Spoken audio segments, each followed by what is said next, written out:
ready? I'll call the meeting order for the Building Board Evaluation and Examiners Appeal for April 22nd, 2015. Would you call roll, please?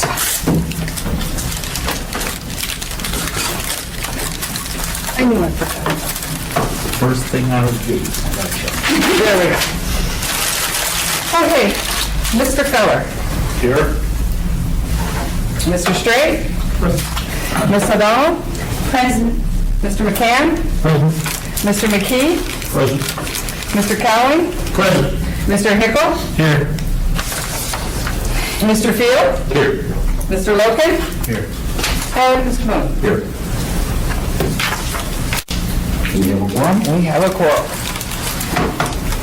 And for the record, we have Mr. Kniefel, the building official, in present, and Ross Knopfinger, and Victor Fosler. Thank you. We have an agenda before us. I'd like to entertain a motion to accept. I would move to accept the agenda as written. Moved and seconded by Ms. O'Donnell and Mr. Logan, respectively. I would like to add a number 3 to the list to give a brief discussion of the Beauty financial disclosure here, so we know what's being asked of us, if we can add that on. Any further discussion? Hearing none, I'll accept the agenda. If you've got your cell phone, if you please mute that so we don't have tremendous interruptions, please. We have before us the set of meeting minutes for January 29. 2 pages, front and back, one side front and back. I'll entertain a motion to accept, please.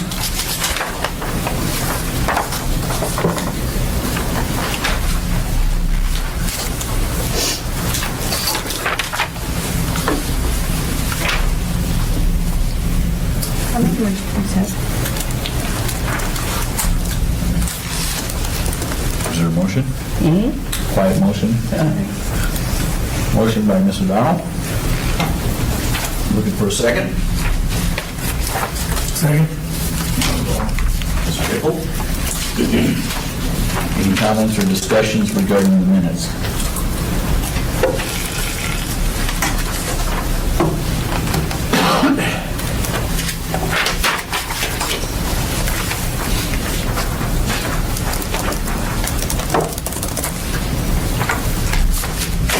Hearing none, we're ready to go. All in favor? Say aye. Aye. Opposed? Abstaining? Motion carries unanimously.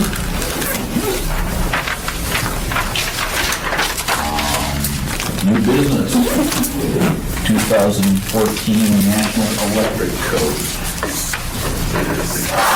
We have the package before us of proposed amendments and significant changes. Staff ready for a presentation for us? Just the usual process. We formed the code committee with quite a bit of involvement. We had, how many people we have? Let's see, 1, 2, 3, 4, 5, 6, 7, 8, 9, 10, 11, 12, 19 people. Wow. Were on the committee. Wow. And they were electrical contractors, electrical engineers, a few staff people. MLP was represented, GH Electric was represented. Anyone else I should call out?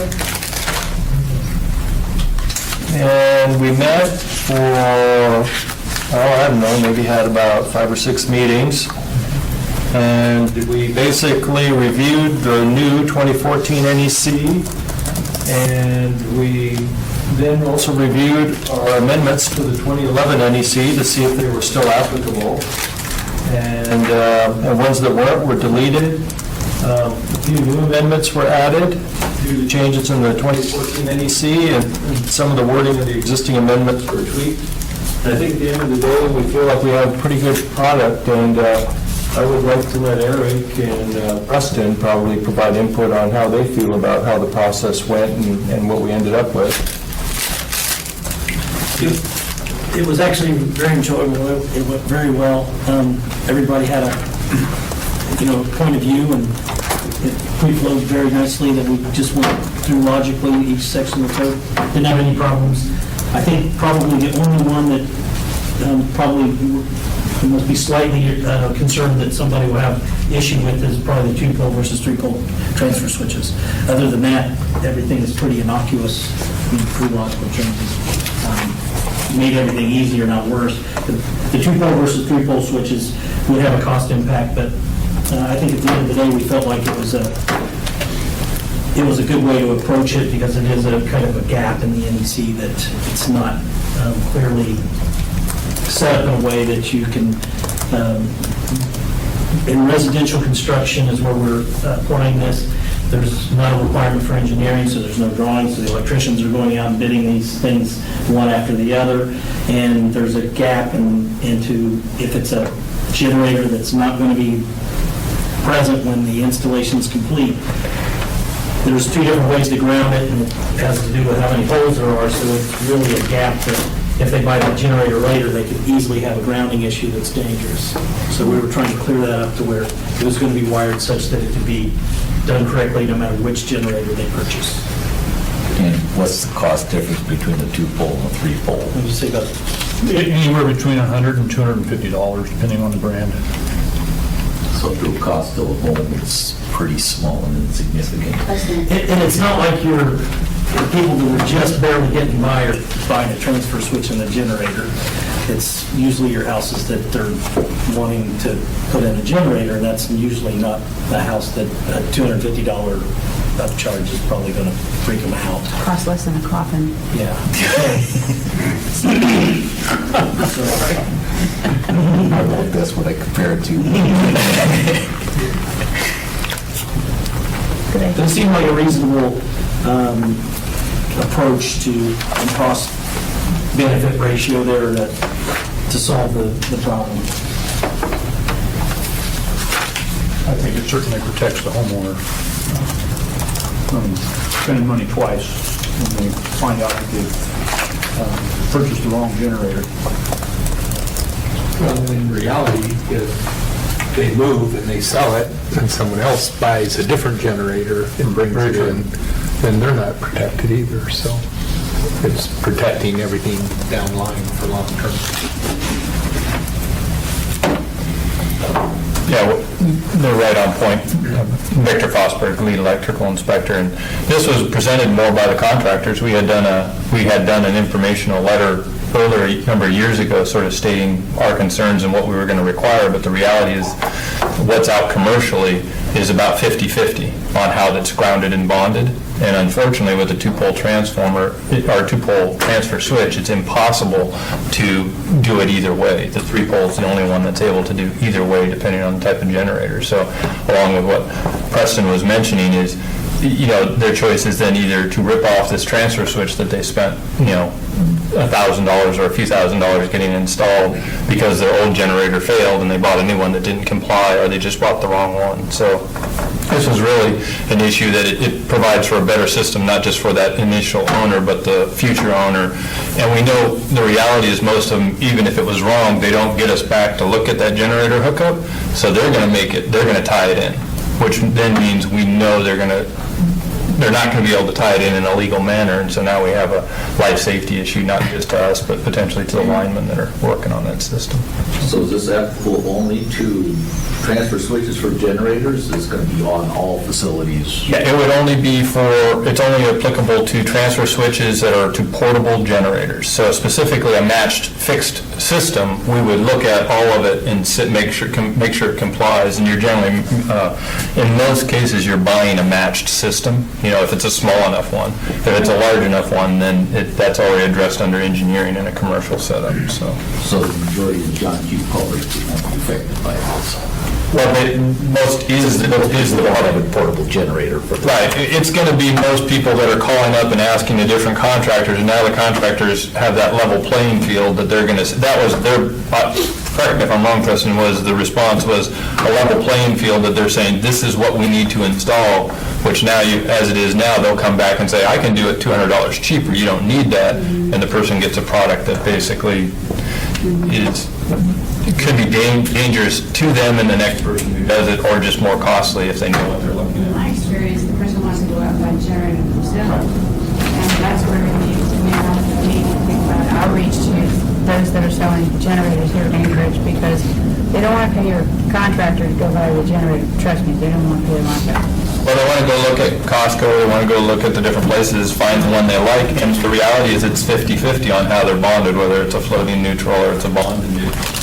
And the issue, the reality of the situation is we do now have language in the last couple code cycles that are requiring certain type of verbiage, and specifically one that matched the way we were doing policy of warning, but again, if the person doesn't know what they're reading, it doesn't make much of a difference. So this, like I said, we from the city did not propose this. We weren't against it by any means. We think it's a good idea, but it was more just contractors directly saying, we think this needs to be done. We see this a lot. This is a problem. There's a few outfits that would specifically say, in my bid, when you do buy your generator, Vinoy was the one, we'll come back and we'll hook up that plug to match because we want to make sure it's electrically safe. Which a lot of obviously the lower end ones, they're just, no, I made it work and walk away. So. It's like a good handout, too. Yeah. Well, if this goes through, we'll definitely send something out notifying them. And the supply houses were already keyed up to it a few years ago when we were actually requiring, we said, look, we need to start requiring this, and then we backed off of it because of the availability that was out there. So they were already sort of came up on step a bit, but then we'll notify them, and then we should probably generate a handout to describe what we're talking about and what we need to see. The price margin between the 2-pole and 3-pole switches has gotten smaller in the last 3 years, and it would require, it should drop down even more. It should require to be carrying a 3-pole. Exactly. And out of the contractors that do a lot of this residential work, I would say there was 3 contractors there, and I get calls from 4 contractors doing these residential ones with issues, dealing with and worrying about it. So we had 3 out of the 4 guys that do this asking for it. They were all for it. So I don't have a lot of concern that there's going to be a major blowback.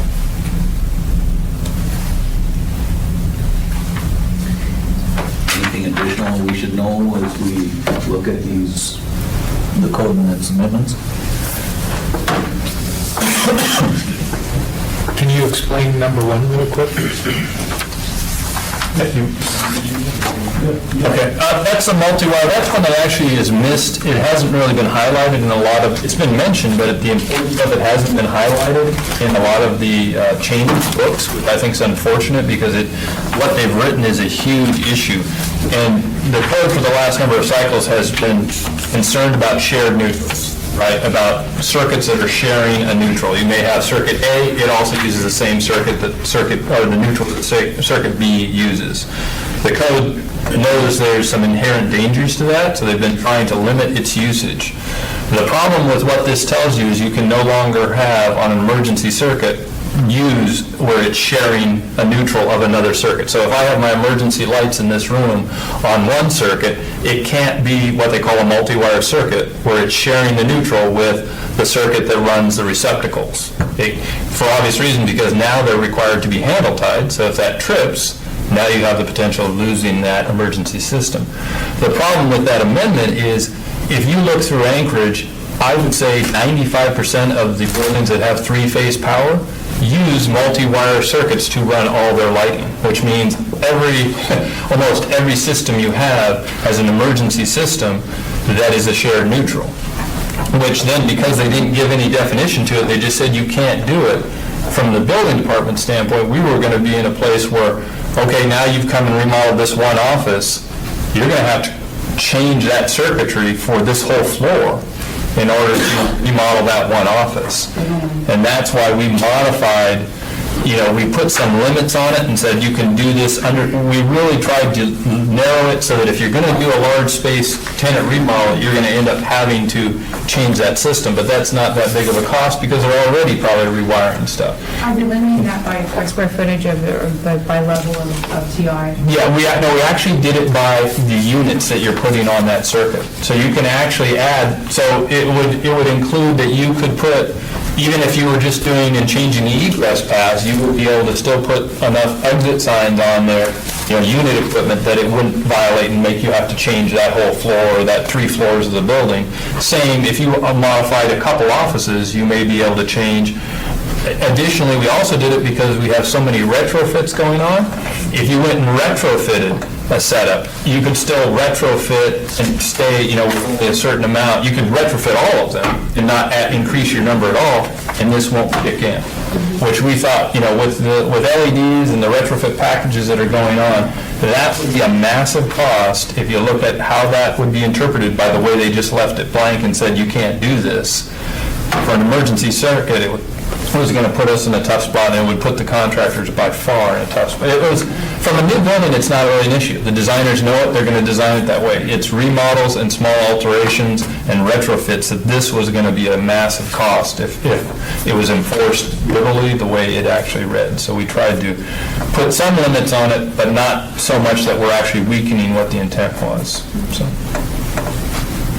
It's really written for your type of remodels. Exactly. Because you And that's what I'm get worried in about. a little small remodel, and you end up with this whole, And that's the thing that Yeah. DOT is looking for. because I have 2 emergency lights in there.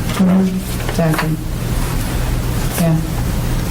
Which we didn't think was the intent of it, and the reality is, it's not the life safety issue that it was going to be. It's clearly where you want to go. You don't want those shared neutrals running your emergency system anymore, but it's not like we have loss of life because they're doing it right now. So we understood the intent, but we wanted to limit that and give us, inspectors and designers and contractors, real clear guidance of where those limits were going to be so they could show that cost to the customer. The fire department did something similar when they separated out what level of renovation you're doing, 1, 2, or 3, about when you have to upgrade your enunciators and your ADA sound devices.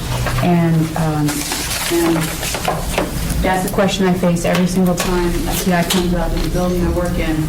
Is this going to drive this? Because it freaks them out. I'm like, no, this is only 1/4 of one end of the space of this footprint of the building. It's, don't worry about it. Right, and we could have looked at it as a policy thing, but obviously our preference always is to go in the amendment and have the group see it, see what the reason is, and see, what we started off with was read this rule, what does everyone see this is saying? And once broke it down, yeah, that's what it's saying, you can't do this. So we tried to craft it in a way that it got to the point, but limited the impact to existing structures. So can you tell me how the wording under 2337.2.5 requires a 3-pole versus 2-pole switch? Yeah, that, we didn't do it is what you would normally mention. Do you have that verbiage in front of you? So basically, where it says transfer switches for residential which are installed without permanently installed generators, so right now we're excluding anything that permanently would only obviously be portable, shall be configured to allow installation of a separately derived system. And then we define what that is. It's if there's an additional switched pole or grounded conductor will be provided in the transfer switch. It sounds a little confusing, but the contractors understand that, and they know how to get a hold of me if they don't. The average public's not gonna, but that's why we want to probably do a handout, and we'll explain it, the suppliers will. But as soon as a separately derived system, by definition in the code, is one that does not share a neutral, right? That you have, like an isolation transformer, as soon as I put an isolation, what we would normally say a transformer in a building, that makes that system a separate system from the existing electrical system in there. And the reason is because there is no direct current, no direct wire connection. So by definition of a separately derived, we would be calling that two-pole transfer switch that you have, when you're swapping that, when you're throwing that leg, you're just swapping the two hots. You're not swapping the neutral, right? So you're using the neutral off the existing building system. So because of that, by definition of the code, that means it is not a separately derived system, right? It has a shared conductor between those two systems. When I put a three-pole in, now by swapping that, I'm making that neutral be derived from my source, from my portable generator. So now there is no direct conductor path between those two. So by definition, now that is a separately derived system.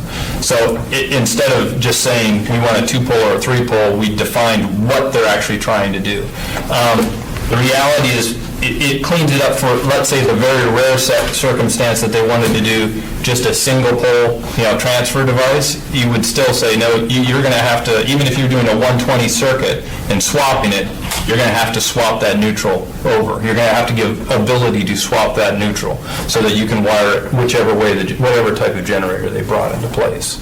I don't know if I confused the issue. It just seems like for the layman that's maybe going through his, looking at his house and looking at the code or trying to understand the code, that if you put three-pole along with your wording, that would just clear it up for people like me. Well, we can definitely, I think in the note, we could put in that, the IE, just say addition, or a two-pole versus a three-pole. Let's say you're doing a 120 volt generator, you're just doing a very small generator, and you just put a little transfer switch in. Well, now you only need a two-pole. Not a one-pole. Well, not one pole, so there's a bunch of let's just say, for instance, it happened to be a three-phase system, now it'd be a three-pole or a four-pole. So we try to just attack it from the point of view of the way the code addresses it, that if it's separately derived, you must switch that separately, that neutral conductor, so you always need one more pole than you have phases that you're dealing with. So there's so many variations of it that you just kind of got to, if we told you how to do everything, you would need to see.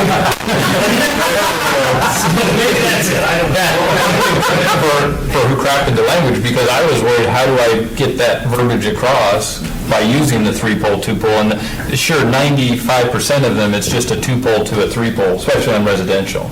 Commercial, not. Just give them Eric's number. Yeah. I've explained this about 400 times. The inclusion on the form. The bottom line is that if you go to Costco, they may get a shipment in of this brand, and it will be separately derived generators, and then the next shipment they get may not be. So, and they're not going to even know which one they're They don't selling. even know what they're ordering then. They're just, When we were doing our original study, I went and took pictures of Costco and AIH, and it was 50-50. Bonded, neutral, separated, right next to each other, just alternated down the line. They could not tell you what those meant, but, so the guy who said, oh, I like that price, what's that? We always recommend. Several different generators on Honda is going to be it's not a bonded neutral, I can guarantee you. Generator manufacturers are required to label their generator, whether it's a floating neutral or not. So you can look at the generator to tell which one you need, how you need to configure your switch. Yeah, so it's actually quite, they're good about it. I mean, it's pretty easy to tell if you know what to look for now, but most people wouldn't. They just are gonna, oh, I like the Honda, or that's a good price, or that's one I had for years. UL actually tried to clean this up, and they actually wrote for your generator to be UL listed, and it was below 15 kW. They tried to say it will be a separately derived system, or I forget which way they went. It's a massive pushback by Honda and a few of the big boy manufacturers. Commercially, on a commercial job, there's no question. Yeah. OSHA requires it will be a separately derived system. It will be you will basically derive your neutral, a bonded neutral from that generator.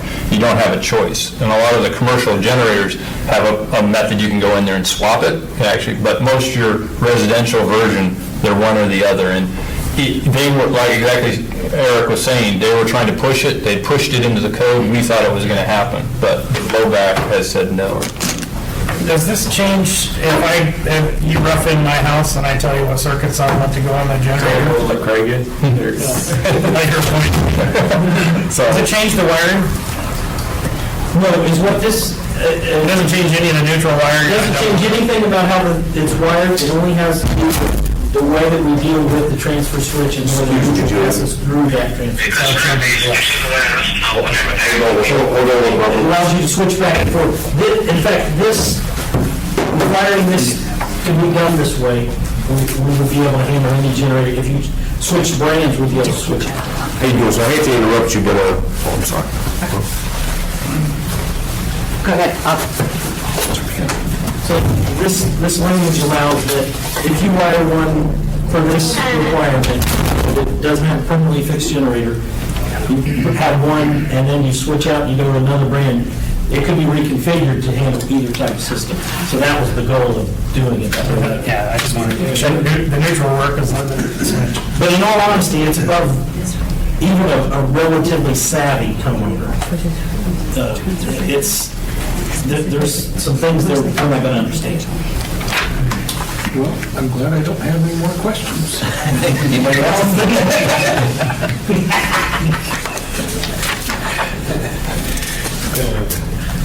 Mr. Ferdinand's sake here, we're just discussing the significant changes to the 2014 NEC and the amendments, and they were describing specifically item 2 on the significant changes and how it's worded, why it's worded. Just don't ask them about the 2-pole, 3-pole.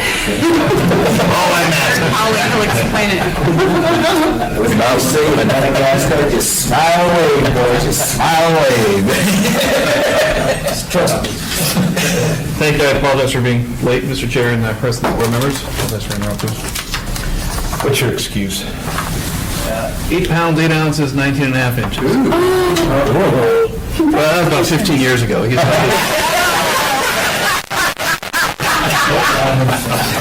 required that time. Nicely put. I had an extra point. Sympathy, man. Are we ready for a vote? See if we can do this by voice of rising vote. All in favor, say aye. Aye. Opposed? Robert Tannebaum. Kind of record this. Yeah, we'll get it back. And Mayor Steve? The description. Okay, we just took a vote on the amendments and it passed unanimously. Is this your citation?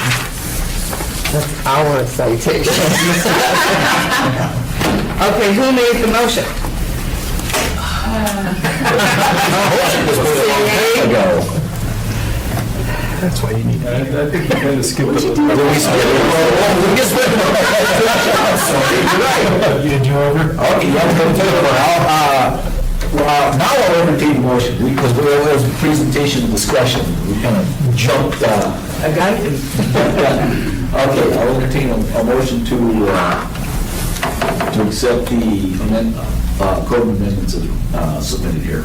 I motion that we accept the local amendments to the National Electrical Code 2014 edition. Moved by Mr. Field, I will second. second by Ms. O'Donnell. Any further discussion? Okay, all in favor, say aye. Aye. Opposed? Abstained? Hearing none, that passes. Thank you. Item B on our agenda here for the came about, we had a hearing scheduled for last Friday on a 3-member appeal.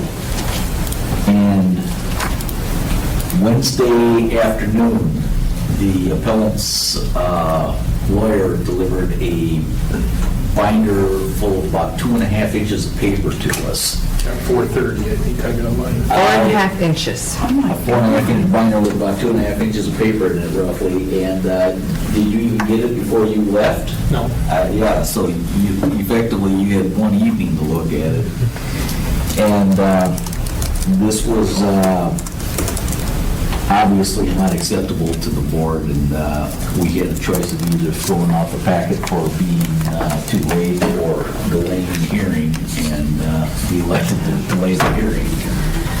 But in looking back at this, we really don't have anything that, in writing, that sets some guidelines. And Mr. Knievel, would you want to make a... Sure, just give you some quick overview of what we've had, Matt. Again, Bob Knievel, the building official, and we did have a conversation with the municipal attorney saying, what can the board do? I mean, right now, you don't have any actual written procedure that says when the material is due. We have to put out a packet a week ahead of time, what it says, but it doesn't talk about what the appellant can do.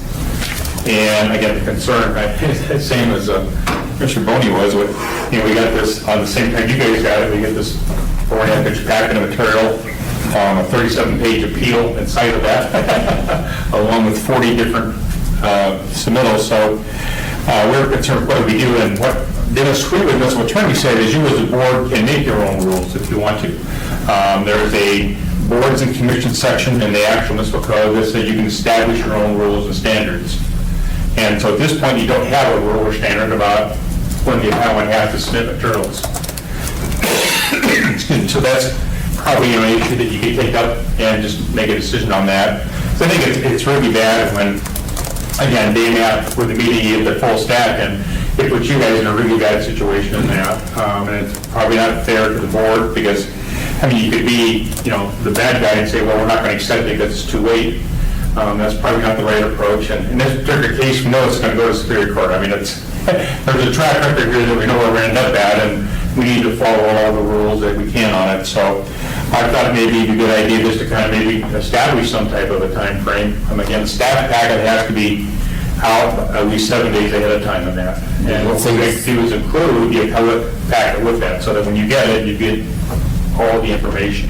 Does it say 7 calendar days, I trust, at that point, or does it? It says 7 days. 7 days, and it's assumed. We assume it to be a week, I guess. And I think that's fair and reasonable. That would make sure that we at least get one weekend in there, one way or another. Not knowing that the 7 was there, I was kind of playing math in my head, and I came up with less than 6 calendar days to make sure that we got a weekend in there. But I like the 7, that it's consistent. And so that's the brunt of this thing. How would this be issued? Would this be added to the packet that they fill out on appeal, that here's the rules and guidelines? Right. You have the administrative code dictates what needs to come in, and we would add that as an additional condition. It would say you're notified that you have to have the material. Because when they bring their packet in, we'll then establish a date for the hearing. And then at that point, we would say, and your materials will due us 7 days prior to that. Now, the objective of the 3-member panel was to be quick and nimble. And that, really, you've got the same criteria of 7 days on your side, so that they can't be any quicker than that, just due to the, giving you enough time to put together your packet, et cetera, so. It's equal treatment.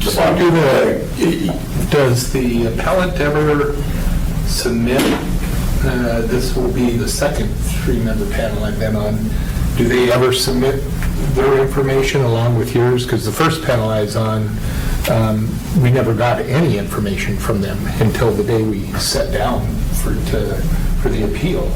So with this particular case, even with the volume that you gave us and then the volume that they gave us, it's like more than a week's necessary, frankly, because, we have jobs. It's not like I'm going to take my work time and review 500 pages of documents. I think that's probably, I hope that's pretty unusual that we get a stack. Maybe we should do it by weight if it's more than... It's a week per pound, right? You have to be reasonable. This is a volunteer commission. And we're semi-judicious, is that how it's termed? Yes. Semi-judicious. So we're not experts in the law. We have lawyers preparing these documents. I may not understand some of the terminology that lawyers use because I'm not a lawyer. I think that some extra time would be totally valid, or limit them in what they can submit, perhaps, in the initial appeal. I've kind of thought about putting a limit on it that, I don't know, 100 pages or, in 50 double-sided or something like that. And the high side, because that will knock this thing down considerably. Yeah. Generally, we don't get more than, a quarter of an inch. But I don't think there's, even if we got the big massive 7 days ahead, we could say, we need some time to be able to digest this thing. We need more time, another week. I'm tied by this, but, this is kind of a minimum that... So, I don't have the code in front of me. Remind me, when someone files an appeal, how long before the hearing is set? There's a certain amount of time where you have to set the hearing, right? Is that 2 weeks or? Well, it's about 5 days. We have 5 days to kind of basically look it over and say if it's a valid appeal, or it can be, taken care of by staff and there is no need to have an appeal. And after that, once we say yes, it's a go for an appeal, I get with the building official and Ross and we say, what discipline is it? If it's electrical, we pick from our three-member electrical teams. our team and grab them. But if it's administrative, we grab, people from each category. And then we set a time, a date, and we do the doodle and off we go. So there's not a time frame that we have to set a meeting within X many days of receiving it. It's just moving it as quickly as possible, as far as I understand. And the time limits are maybe on the other side of the coin. Again, there's that 5-day period that we have to make a decision whether to move the appeal or not. But there's also, we have to have a 7-day advertising period before the meeting happens. So you got to kind of, you get the 5 days and you get the 7 days, and then whatever it takes in the middle to get the packets all together. Again, like on the case we're working on, it took us almost 2 weeks to really get our stuff together and our packet together. It's so old and so much controversy within that. Typical ones are probably going to go a lot quicker than that. But the other thing we have to do too is we have to get with you and then find out what's a convenient date. We just can't walk in and say you have to all be here Thursday at 7:30 to make this thing happen, and then we got to find out what your schedules are on the appeal panel, especially now. That's the hard part, is getting you guys the schedule. Mr. Hickle. Are we allowed to either decide to have a hearing or not? If somebody this guy dumped 500 pages of legal documents on me. Am I qualified to rule on it? Maybe, maybe not. But is it abuse of the process in this panel? I think it is.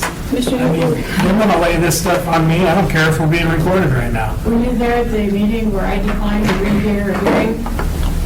How that went over? It went over bad. And didn't mean to have it go over bad, but it went over bad. Well, this is 500 pages of lawyers arguing.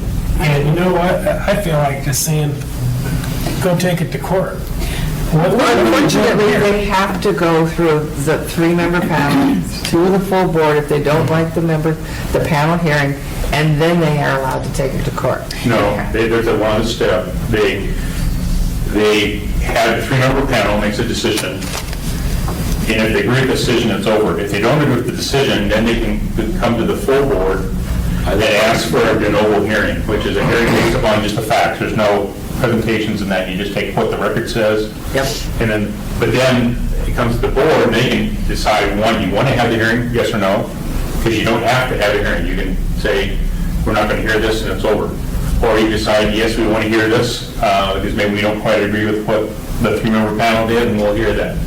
In this particular case, the goal, and it's been a stated goal from the appellant, is he's going to go to Superior Court. He's looking for money damages and all sorts of good things in it. But he has to follow this procedure. So he has to go to the 3-member panel first, get a decision out of them. He then has the option to either go to the, accept the decision or go to a de novo hearing before the board.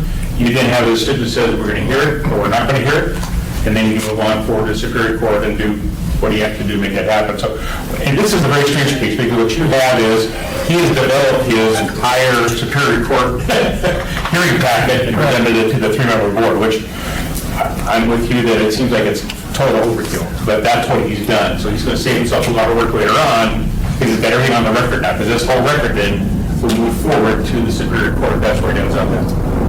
I do have a question as well, after Mr. Logan. You mentioned the 5 days, this is my first time, you mentioned 5 days, and whether it's a valid appeal when it first comes in, and whether you can go to staff and get that figured out. Wouldn't that be, I mean, it loses, I think it loses sight of what, I guess I got a question about that 5 days, because if you go to staff and see if you can get it worked out, shouldn't that already been beforehand? Why would they file an appeal if they could work it out with staff? What in that 5-day process, wouldn't it? May I respond to that? Sure. Some people will just file an appeal, try to file an appeal, without knowing that there's this whole internal process of resolving disputes. They haven't even come to me yet, and they file an appeal. And so they haven't even really attempted to resolve. And if we can resolve the issue without getting to you guys, we're going to do it. I just wanted to make sure that that's clear, that we're not, you know, Being abused? well, not being abused, just that we're hearing what somebody wants us to hear. If they file an appeal and, you know, they go, well, we can get it worked out with staff, I just wanted to clarify that, and that, Ross, that did make sense, so. Mr. Fredino's next. I just wanted to clarify, because it looks like we're on the path of this steamroller. Whether we agree or disagree to hear the appeal, they can still continue on to the Superior Court, correct? I just wanted to verify. If we deny, if we say we don't want to hear the appeal, then they still have the ability to then go on to Superior Court. The three-member board, you have to go to them first. It's when they come to the full board and say, we don't agree with what the three-member appeal board did, then it's the full board, they can make that decision whether you want to hear it or not. If they don't want to hear it, then yes, they can go to Superior Court. And even if you hear it, they give them a decision, they can say, we still want to go on to Superior Court. Thank you. So my question was related to many of the hearings that we endured the past 2 years, where we had counsel here providing advice about some of the interpretations of what was being presented. And wouldn't it make sense if they're going to present something that's 400 pages long, that municipal council read through it and provide advice, just like we get advice from you? And we're planning on that. We have a municipal attorney who has been involved in this particular appeal, and he has all the information, he has copies of everything, and he will be there. Because the format of the appeals board is the chairman introduces the appeal, a municipal employee then states, here's what we think is going on, then the municipal, in our case, the municipal attorney is going to, then the appellant starts his plan. We're going to talk about that in a minute too, about how much time he has to do that, but then the appellant presents his information, and then the municipality needs to present their side, and we're going to start on that with the municipal attorney. He's going to give you, what he sees. There's a lot, in this particular case, there's a lot of technical filings that have nothing to do with, the building, but they have to do with the legal process and that. So he's going to be able to present that, and then we'll have staff present the actual technical side, if you will, on what these stop orders were about and the conditions and that. So yes, there will be a municipal attorney present to help you through that process. That makes me feel a lot more comfortable. Excuse me. If they bring a lawyer, it's kind of understood that we'll have a lawyer from the muni there as well. Mr. Schrader. Something else we might consider if we're, if we're looking at limiting the things in the packet, perhaps putting a time limit on this too, because if we got a lawyer coming in with that big of a packet, we don't want to talk it for 3 days. You're on, You're item number 2.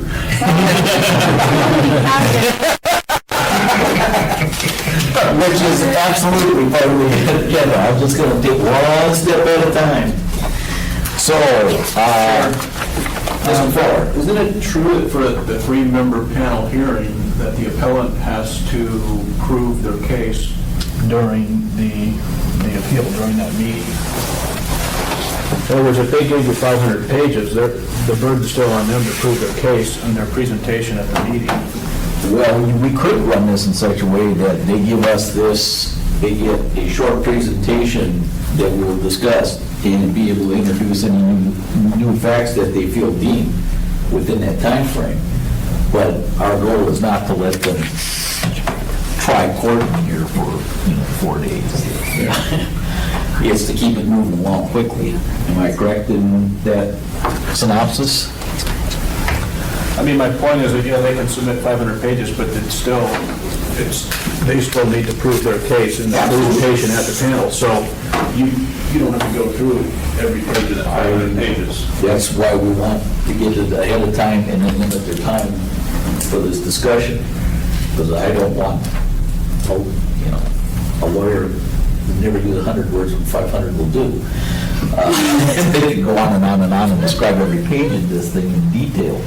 And this would be a 1 week thing instead of a 3-hour thing.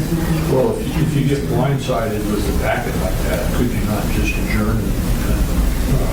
If anybody came in late with a significant packet, the board has the ability of either accepting it and rescheduling it, accepting it and acting on it, or rejecting it. They could say, too late.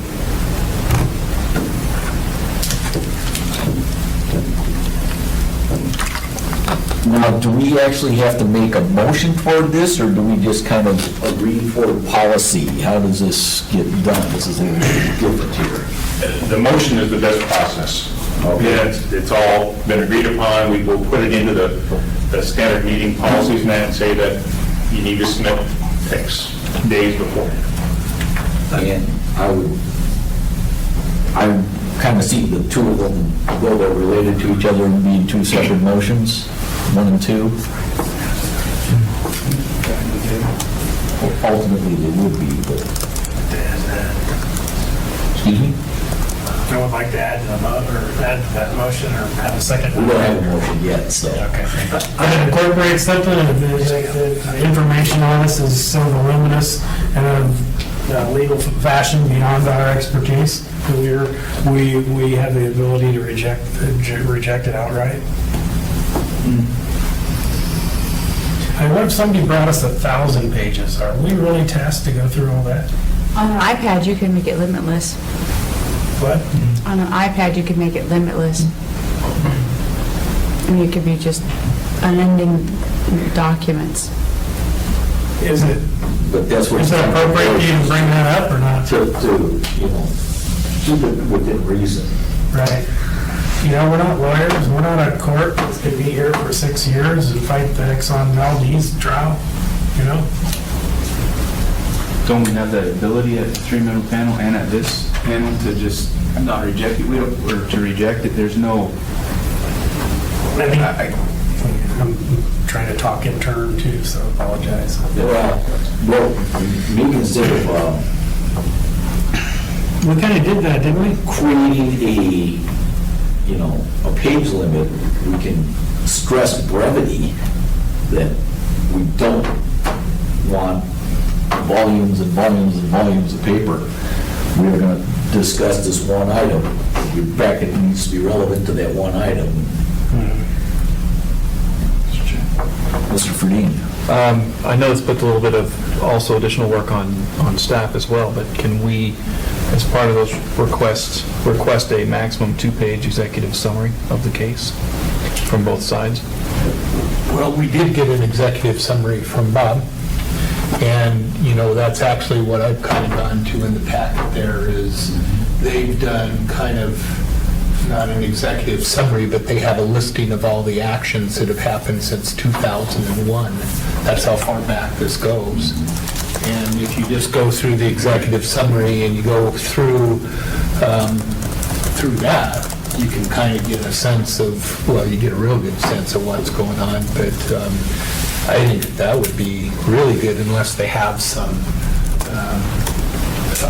what I want to say, other things like pictures, photographs, drawings that could accompany it. I think. Versus the 37-page executive summary that this would have provided. Well, I started to read the legal stuff and just realized that we weren't deciding anything about the legality of it. We're deciding whether he did or did not Right. commit these actions. To And help out with some of the other people that haven't seen this thing, like Bob said, this is all teed up to be a legal course, and there's a lot of he said, she said in this, that they're trying to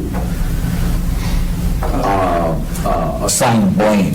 And this board, as far as I'm concerned, isn't going to be interested in that. I don't want to hear about the blame. I don't want to play the blame game. We're going to talk about this particular one. I don't care about a change order, that has been approved 5 years ago when there was hassles with that. We're going to talk about the open items that are here today. So that would have just taken it down to, 25 to 30% of that package if you'd have done that. But like Bob said, this is the tee off, so.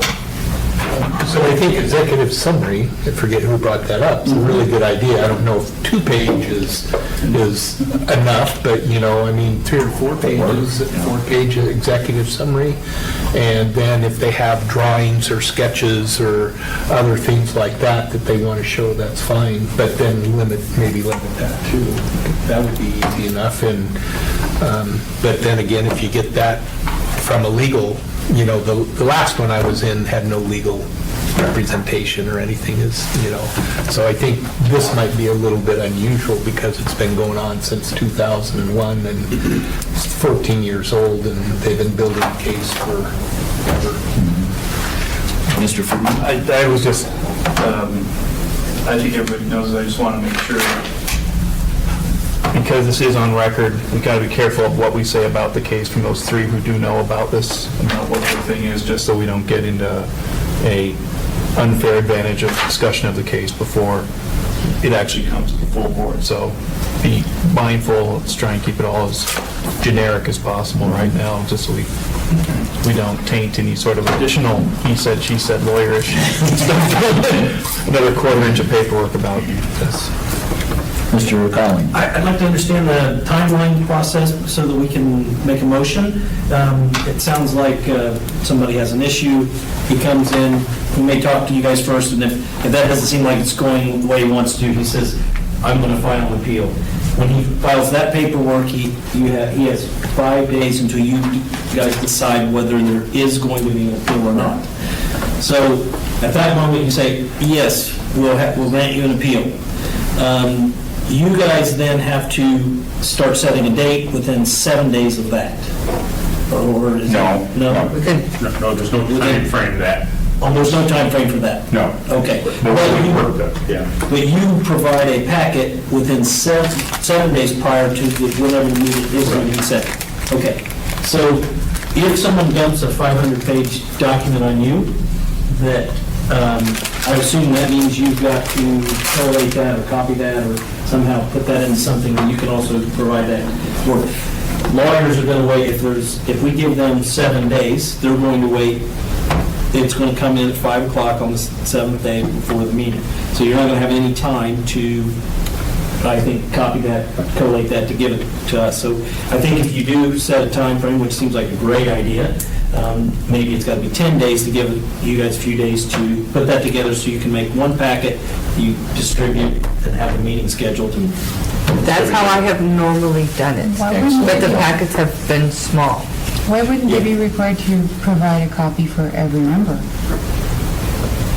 You mean the lawyer himself? Like, Yeah. He did. He did. In this case. I mean, In this case, he did. Okay, so if they go to the full board, they provide a copy for the full board. I mean, this costs them how much? Well, in this case, there is 1,100 pages in the packet. For just what we did, we had the 3-member appeal board, and we got 2 additional copies, that's 5. We're talking 5,000-6,000 pages of paper at 12 cents a page. This costs us $1,100-$1,200, and his filing fee was only $100. $100. Yeah. So you're losing it through Right. your teeth right here. And Maybe those- the idea of having him supply the full packet, I mean, his Thank you. copies, whatever it takes for the 3-member board or for the Thank you. 15-member board. Absolutely. And if they don't provide it, they have to give me time to get it down to City Hall, where City Hall will make, Reprographics will make the copies. They should pay for it. They're appealing It it. would help limit the pages when they have to do it. Yes, absolutely. Otherwise, they'll go hog crazy. Well, I think we limit the pages. Yeah, help them out with that limit. They pay for the reproductions, they provide them to each member of the hearing committee, whether it be 3-panel or all of them. They provide the full packet for each one, yeah. Absolutely. That'd be great. Absolutely. That way you're not bearing the cost of Right. a $6,000 bomb every time this thing comes up, which is really, I think, probably, and I don't know anything about whatever we're talking about, but it seems to me some people are just like that. So, So maybe something like if it's more than 50 pages and they're required to provide an executive summary and 5 copies. Typically, they're going to provide on their submittal, they'll have a cover letter. In this case, he had a filing that was, again, 37 pages long, that he, goes through his millions of gyrations in that. We're required as the staff to the board to provide a listing of the information, what information that we do have, and then a recommendation to the board of what we think should happen on that. And that's part of, it's in the code. I was just trying to find it. There's a list of those 3 things that we have to do as part of our thing. We cannot do the finding of fact. That has to be done by the board because we're one of the parties, and so it's not fair for us to try and draft up the finding of fact and then tell you to approve that. You need to do that as part of your recommendations on them and that. But we do provide you with, here's the information that we've got, here's the data we've got, and here's our recommendation based upon that. But what I'm saying is the supporting information that the appellant would file, if that exceeds something like 50 pages, then we require them to provide an executive summary and 5 copies, 1 for each member of the 3-member panel and 2 for you guys. Or if it's the full board, then... then if one for I'm just talking everyone. about the 3-member panel. Right. Yes, I think that needs to be said, it needs to be in writing, and they need to understand that that is a cost they will bear. But we're not limiting it? You're thinking of a limit to the, just if it's over 50, then we require them to provide the copies, but not give a limitation? Well, if I was sitting on a 3-member panel and I got 500 pages, I would read the 4-page executive summary and then listen to what they presented at the panel, at the hearing, and then base my decision on that. I even think 50 pages, we could leave it at that, but I think they should provide an executive summary even with pages. Absolutely. Provide it regardless, because what we're going to be deciding is going to be that, not 500 pages of what we've all gone through legal stuff. We're not lawyers. Yeah, so I think an executive summary is a wonderful idea, and I think it should be required regardless of how many pages they want to give us or don't want to give us. And they should pay for it.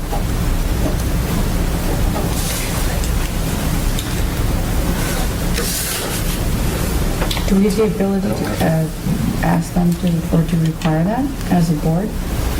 Again, the board makes their own rules as far as what you want to do. I would make a motion.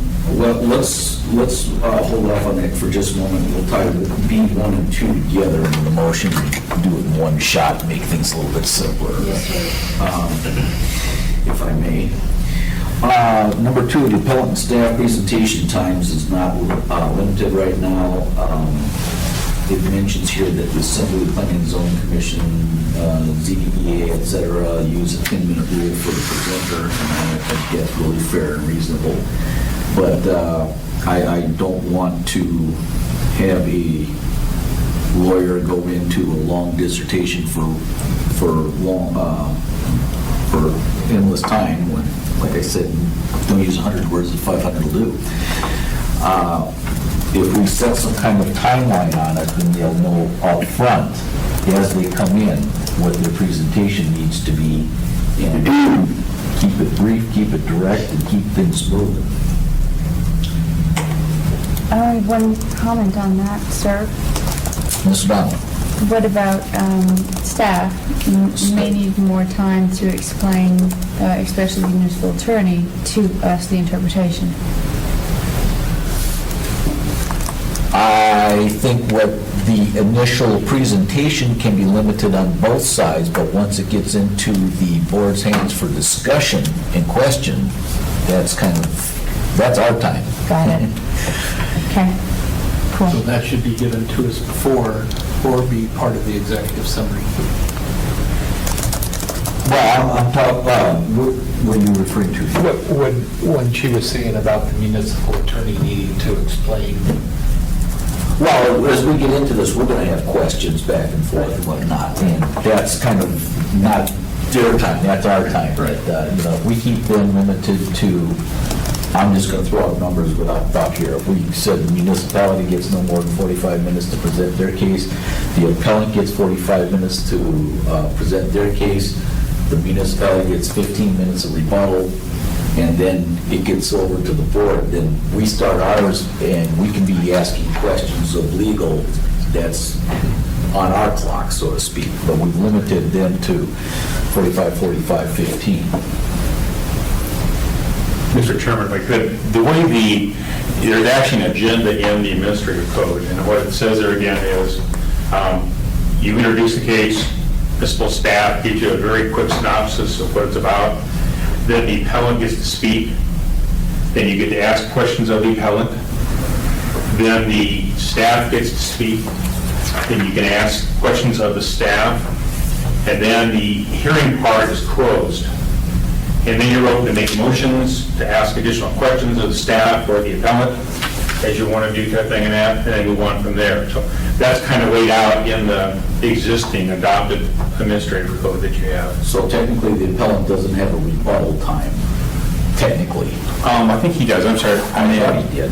Yeah, let me find that again here. We have staff appellant questions, staff questions. Yeah, I think the appellant has the ability to, someplace in our magic book here, we talk about that. But yeah, the appellant does have rebuttal after the staff presentation. I've got that page up here where it says, staff outlines the case, presiding officer requires the appellant and witness to give presentation first. After the conclusion of the appellant's presentation, staff and the witnesses make their presentation. Then both appellant and administrative staff, in addition to the board, may ask questions to the presiding officer of opposite party. Then appellant will make a rebuttal. Any party may, other things. So questions are after both presentations. All right, who starts in that one?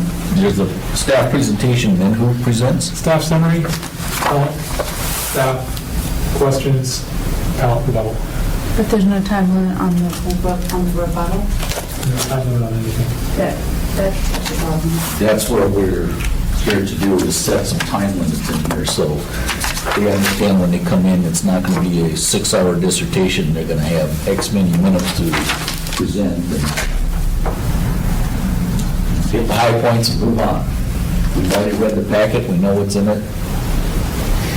Put a little ribbon around this. Mr. Knopfinger. So if I may, the duty of the board is to hear appeals on decisions rendered by the building official. I can't imagine a situation where it would ever take us more than 10 minutes to explain, the code section or violation or whatever that we're all here to talk about.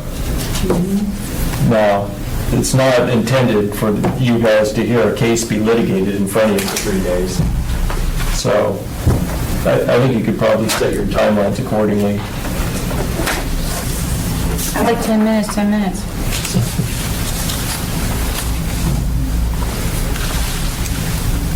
10 minutes is quite reasonable personally, but other ideas?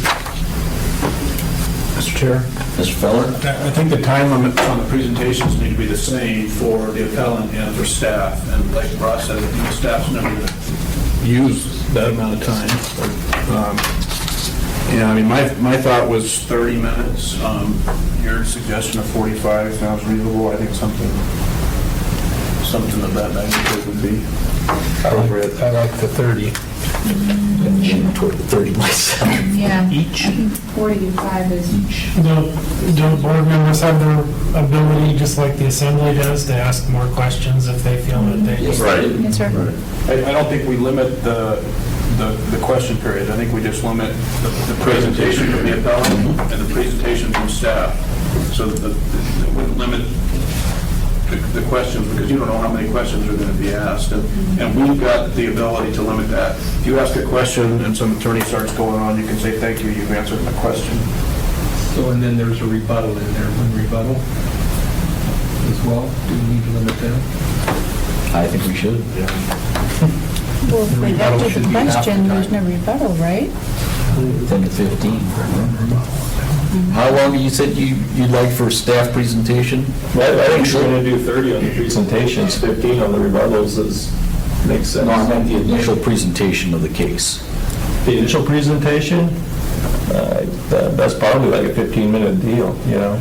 For us, but maybe make it, I think the approach was making them the same for both the appellant and the staff. You don't have to take that. Right, I'm talking about the initial presentation of the case from staff. This is why you are here, for vote. Maybe 5 minutes at the most. If you give max 10, So if we, done. if we gave you 10 and you didn't use it, that's fine, but if you needed it, then you had, that's just to introduce the case. Then we'll go over to the appellant, and we've thrown out a lot of numbers, and, you know, 30 is kind of getting some nods here. Goes to questions, that's our time. Then we go to staff, and the same 30. The way it says here again, okay, is the staff shall outline the case, That's the first. then the presiding officer shall require the appellant and the witnesses to give their presentation first. That's 30. After the conclusion of the appellant's presentation, the staff and any witnesses shall make their presentation. Also, all questions wait until after. And then staff, and then after staff is done, after the staff presentation, both appellant and the administrative staff, in addition to the board, may ask any questions. Okay, and then the appellant shall have the right of rebuttal. So this does not include allowing the staff to have a rebuttal to the appellant's rebuttal, if you will. Is this the 3-person panel guideline? This is for this is on an appeal of the administrative official, and this is an appeal process. So this is in the Code of Regulation. The Code of Regulation was never amended when they came up with the 3-member panel process. So this is the way it's always been for the building board. So if I got this right, there would be a staff introduction, the appellant would get time, the staff gets time, there would be the question time, and then the appellant gets a rebuttal. Right. And then it goes to the board. Right.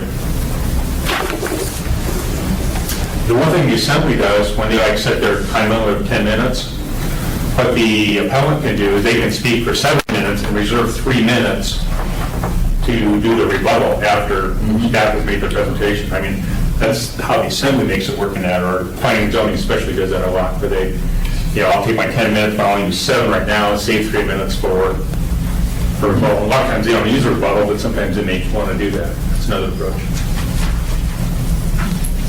It just seems like the right approach sounds like, 30 minutes for the appellant, 30 minutes for staff. You go through the question and answer period, whatever it may be, and then give the appellant his 15 minutes of rebuttal, and then it goes to the board to discuss and make a motion and make a decision.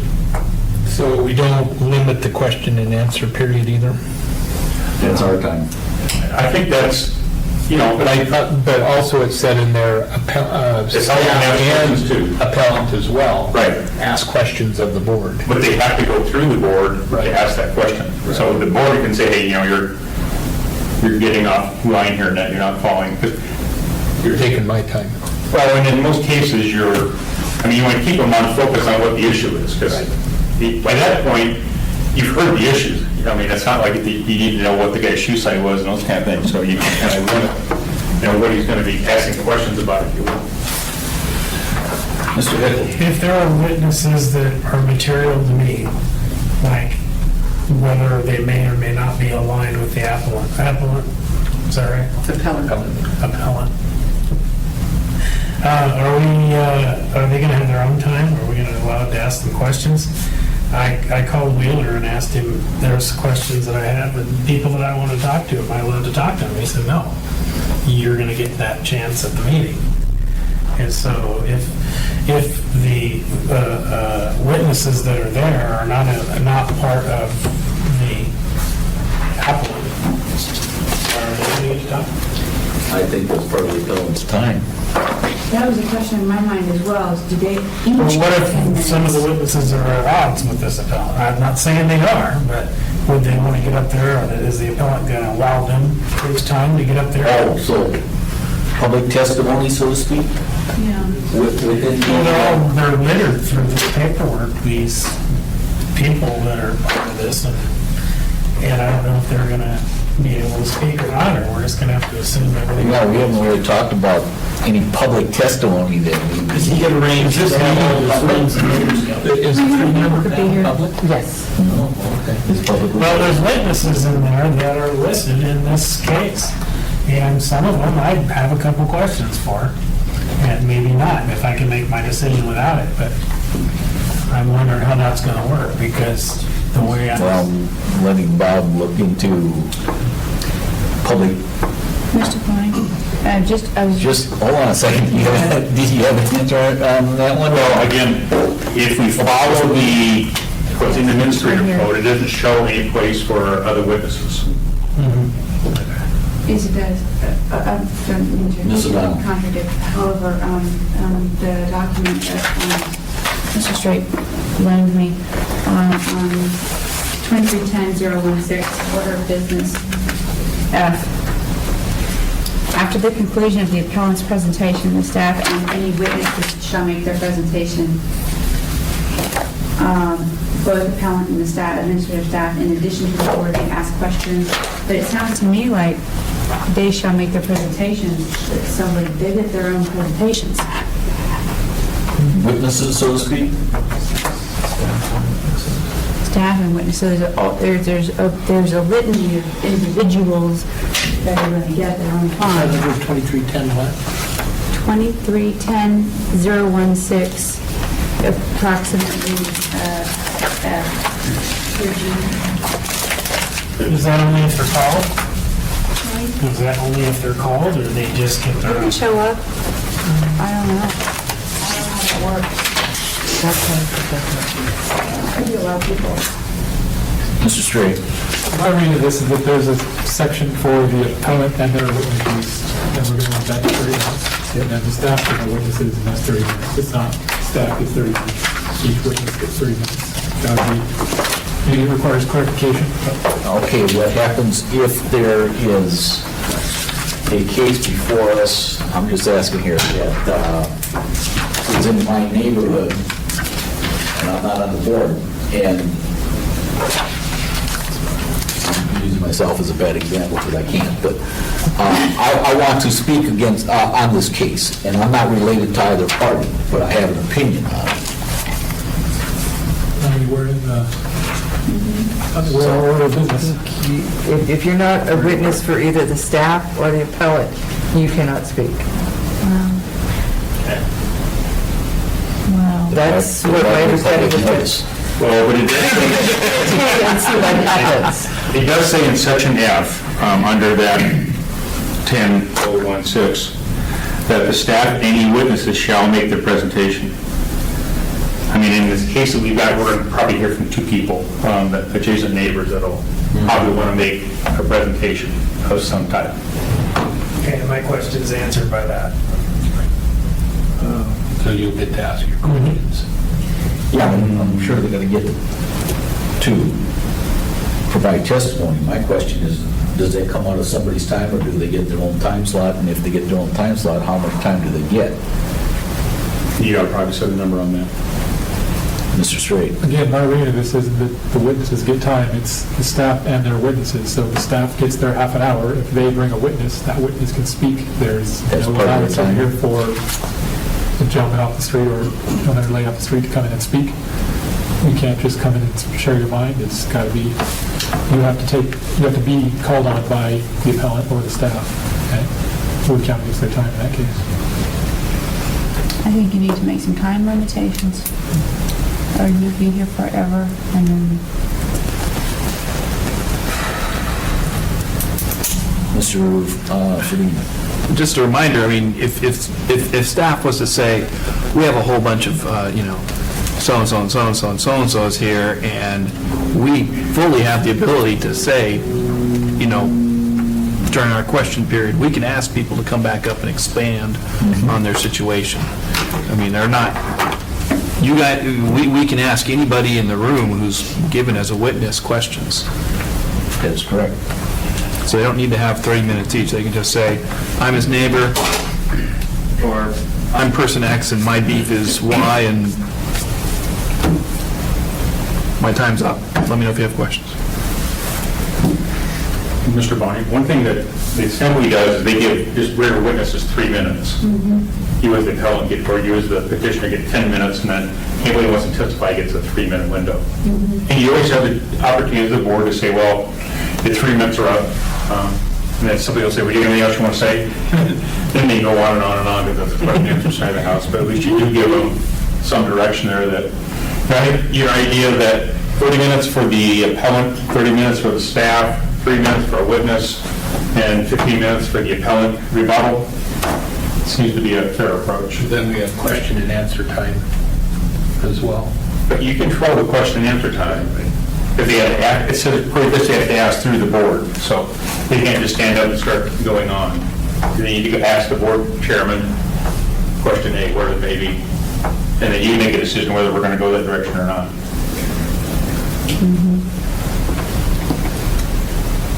It almost seems like the wording in here makes it sound like that the appellant would have witnesses and then staff would have witnesses. It doesn't really address just the general public coming in here and having comments.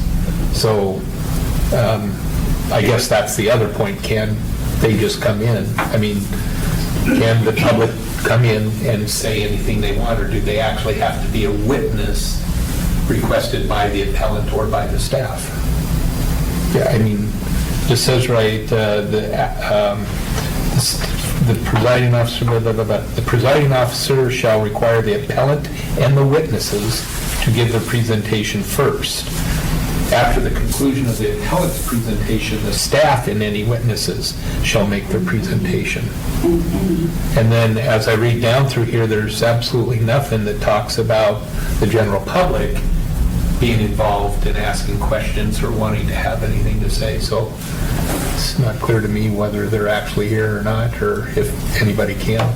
And I guess if that's the case, we can just say any witness gets 3 minutes, period. I would post a public notice, a public hearing if no public can talk. Well, because this is a situation where one person is appealing the decision of the administration. So Joe off the street can watch and listen, but he really doesn't have a dog in the fight. Because we're trying to get to the bottom of the disagreement between these two people. But I don't think the public, if we don't have to, it would be nice not to offer that. Mr. Collins. Well, I know an example that just happened in my neighborhood, some like 15 years ago, where I think it went to this level. He built a wall right up to the sidewalk, which caused the snow not to have anywhere to be pushed off from the road, which then put it to my house. And the city caught on to it. They brought it up and said, you're going to have to move the wall, and he was fighting it. And if I'd had the time, I wanted to come down and go, I wish you guys would make him move it, because it puts all the snow in my yard, which was where no one was calling me, but I felt like I would have liked to have the opportunity to come in and complain.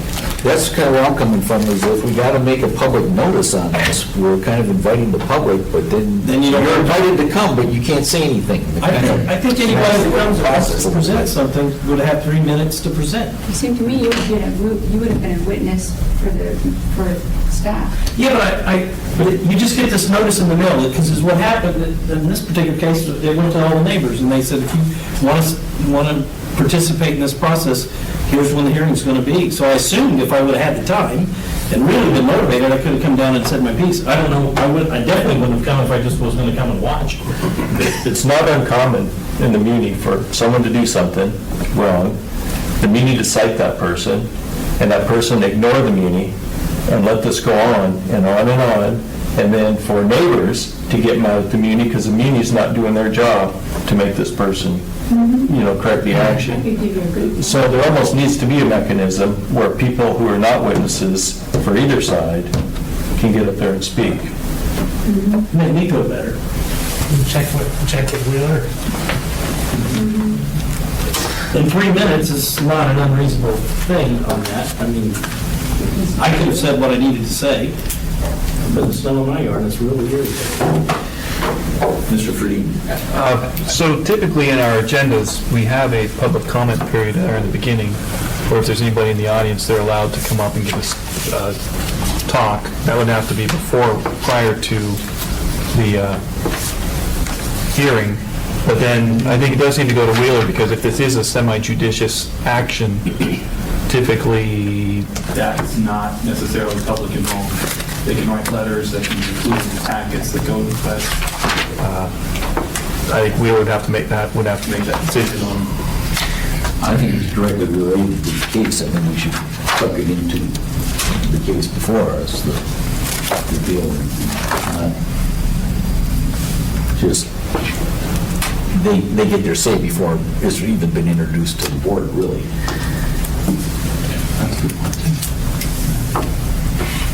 Mr. McCain? The language of it is already made up. What I'm seeing and hearing is, if you want to put a time limit on it, the appellant and his witnesses have 30 minutes total. That way, you're not going to be sitting here and hearing things. Just put it in a nutshell. Make it totally simple. And was stated, if they don't have any dog in the fight, you don't need to be listening to it, because they'll just drag it on and on. Just keep it to a simple 30 minutes for both of them, and then it's over with. And if they can't present it, it's already been to the municipality and talked out. It's just coming to us. We'll have the paperwork to look at and everything, and just keep it simple like that. 'Cause if you've ever been involved in these, they'll drag on and on and on. And the appellant and witnesses total have 30 minutes. And I don't even think they'll go that far. Go that long, excuse me. Can I hand that section? Mr. Rogan, yes. Can I make a motion? Sure you can. I make a motion, submittal of materials for board consideration with 2-page executive summary. These materials are required to go out 7 days prior to the meeting. Appellant and staff presentation times are 30 minutes each with 15-minute rebuttal each. That's an appellant rebuttal. Appellant rebuttal? That's what we're talking about. Appellant rebuttal. Be required? If required. If required. Given? I would second that with a minor alteration, that the appellant supply the material to be reviewed. Yeah. Appellant provide copies for each reviewer and again, parties, staff, parties, anybody involved. All parties. At their cost. Mr. Bowman, may I ask staff a question about that? Go ahead. Is the lawyer's, he gives a summary or a recommendation of what he feels like we should understand about the point of view of the municipality. Do they take into account the documents that are submitted to the municipality for this, from the complaint? Do they need time to review that? If they have them, they would, I'm sure. So should we would it be advisable to give you guys a certain amount of time longer than the 7 days so that you can review that and make that part of your recommendation? That'd be appreciated. It seems like that would be the smart thing to do so that we have the input from Let me back up just a little bit.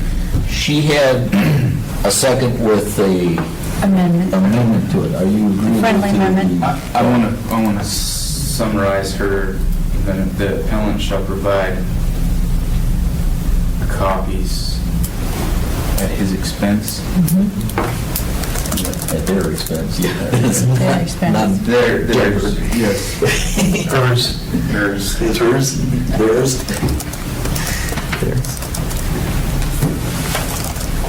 You gotta tell them the quantity, right?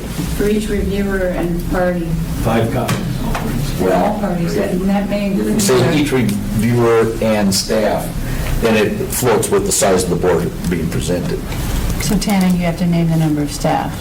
Can't say just copies. That's basically what we've done here, I think, right? She's working at helping us out here, so if we... Where's Smith? Okay. As she works on it, are you agreeable to her concept anyway? Yes, yes. Okay, so we've got that part. Can this be written up and then distributed, say, tomorrow, and then everybody can have a chance to take a look at it and... Well, I'm going to have her read it here in its final form and see as we get this polished up here a little bit. Could I make an amendment to the amendment that we increase the timeline to allow staff time to review the document? So increase it to how many days would attorneys require to include? Forever. How about 10 days? We get it 10 days before the meeting and then turn out the packet 7 days before the meeting. I think that's fair. Just that. Gives the attorneys 3 days and time to collate it. At 7 days. You had 7 days. So I accept that, 10 Agreeable days. to the motion, agreeable to the second. Okay, so Two friendly amendments. Mr. Straight. I would caution us to recall that the reason we brought in these 3-member panel meetings was in an effort to speed up the process. Now, for unrelated reason and for good reasons, we're looking at, again, lengthening the process, so I think we just need to keep that in mind. I would also, on an unrelated note, but if the staff gets a chance to review the appellant's packet and respond accordingly, how come the appellant doesn't get a chance to review the staff's packet? They get a That seems copy a little unfair. as well. But they don't get the copy before they prepare their presentation. The burden's on them to prepare the presentation. Yeah, you don't have. In reality, the staff isn't going to get their packet until enough time to reproduce before That's what- as well.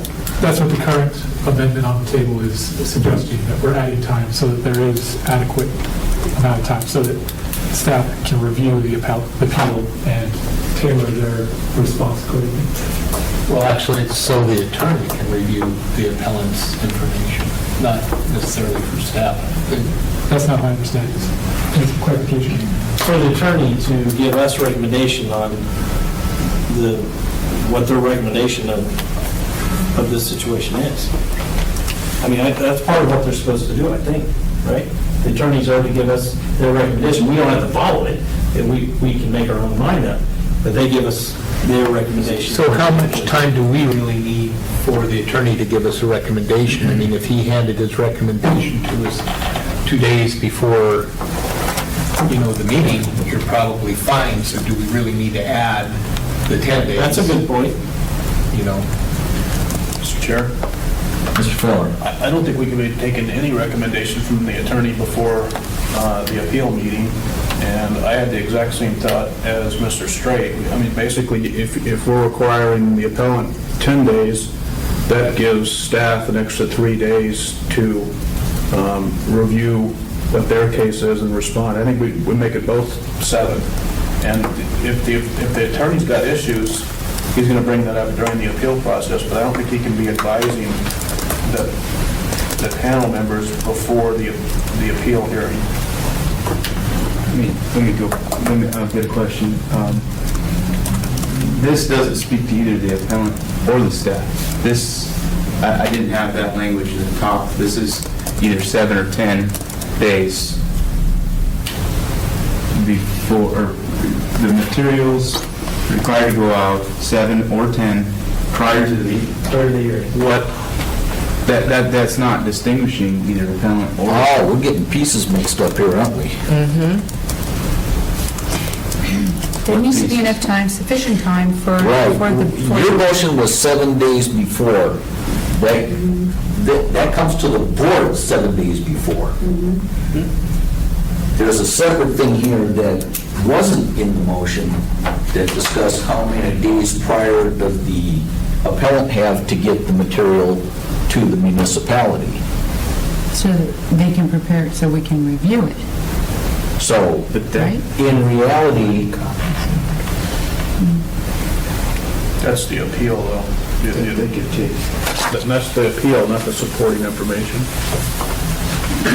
well, that's what I'm trying to do is populate the notebook that we get. It's not limited and wouldn't really need to be, It because would nothing need to be happens. if we get it 7 days prior, and From the staff and from... whether the... Up until that point. Appellant comes in with 5 notebooks, hands it to them, and says it's done, ready to go, or he comes in with 7 copies. If he comes in with 7 copies, then somebody's got to spend the time to put it in the book. And that would be the only hiccup in getting the information, but I guess it's the appellant to get the information in soon enough that we got our books for 7 days prior. Mr. Chairman, I think the goal was to make sure that the 3-member panel, or if it's in the case of the entire board, that the information is to us 7 days in advance. That was the intent that we started out with.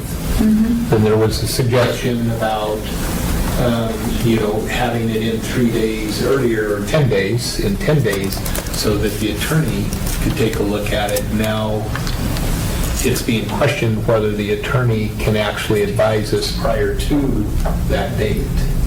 I don't know if that's the fact or not. I thought the 3 days prior was for enough time for the municipality to copy it and get it into the books in time. It can be both. And if it's, the attorney's sending the copies in, we've taken a line share of that out. Isn't it that the attorney, part of the responsibility is to give us a summary of what?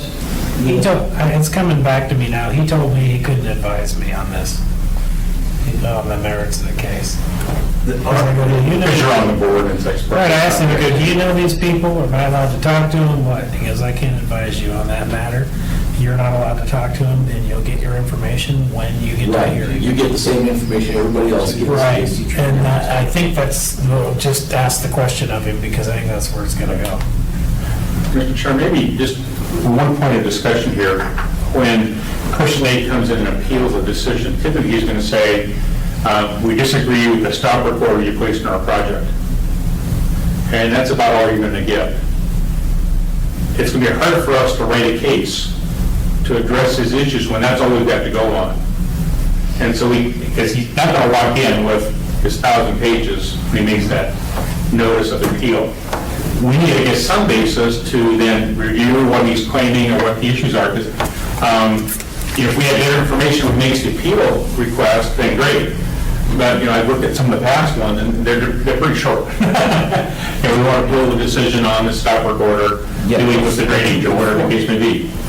And then you get 2 days before the meeting, you get your 1,000-page book in that. So it's going to be really hard for us to put together a case and the recommendations without knowing exactly the details of what he wants to appeal. And I don't think we're going to see it when he walks to the door and says, I want to appeal the decision. So let's say you got to give us your full packet then. This one you wrote blind. You wrote this one blind because you didn't have his packet in a timely fashion ahead of time. In this case, we had 15 years of legal documents and stop work orders and letters and email. I mean, in this case, it's very usual. That's why, it's, in this case, it's probably not perfect because we had a tremendous amount of, 2 boxes full of stuff. I would say in general, we don't need their case. Our case is based purely on the code. So all we're trying to do is clarify to you what the codes require. We don't need to know what their strategy is going to be. So really, we were trying to address something that's happened once in 10 years, so we don't need extra days for you guys to prepare anything, because this just doesn't happen. Yeah, that's something to be careful with, because this is an operation that I've never seen, so to totally start writing. Does it apply?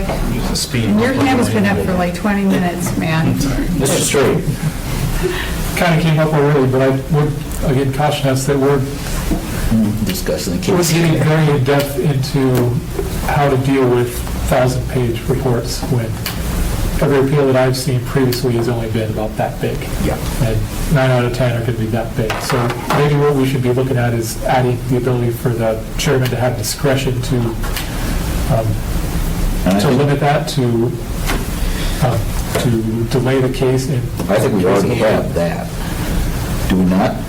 Yes. Yeah, so if we get dumped on, when they back up the pickup truck to my door, I can say, wait. I'd also ask a point of information just on the motion. So we have a motion, we have a proposed amendment to the motion. Is this motion just to recommend that staff goes and updates the administrative procedure with this information, or are we directly trying to craft the language that's going with it? Going into this? That is for, You're setting your own policy. Do we have to craft the information, the language, and carefully come up with the words, or can we make recommendations and have the staff, of you guys, We can do that. write it in the give it a polish. I like that. Yeah, I like that a lot. Mr. Logan. So just to clarify again, really, the board packet, before that process is developed, are we real concerned about the timeline before that? On the staff side or on our side? I mean, until there's a packet developed. I've heard yes, I've heard no, so. Again, our timelines that we have the 5-day period after the appeal's filed to be work out any discussion. If that doesn't happen, then we call you guys and say, when's the next available dates that we can get the 3-member panel or the 15-member group together. And then based upon that, we say, make sure we got a week to get the official notice out, get the packet to you, and give us some time there to put together the packet and those type of things. Well, let's not set any, I guess, are we doing ourselves poor by not setting any measure to that and just saying, I mean, if you guys get real busy and you might need a little more time to take that, put together that packet, then take 3 or 5 or 7 days.